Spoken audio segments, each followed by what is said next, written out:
Hey everyone, I am back with a comparison video between the TVS Ronin and Royal Enfield Meteor 350.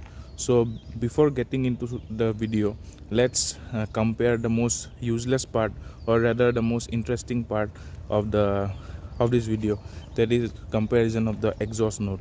So let's get started. So I am igniting the TVS Ronin. So this is how the console looks. So let's get started.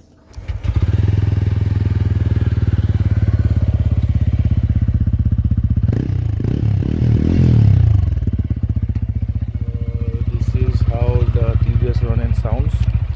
So now let's go to the Meteor, Royal Enfield Meteor 350.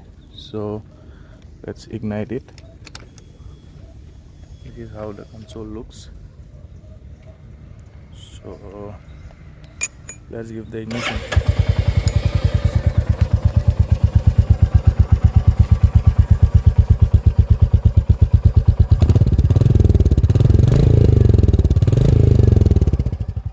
This is how the Meteor sounds. So let's switch it off. Comment down below which exhaust note did you like more, and subscribe to my channel, and I will upload the full detailed comparison between these two bikes. So thank you so much.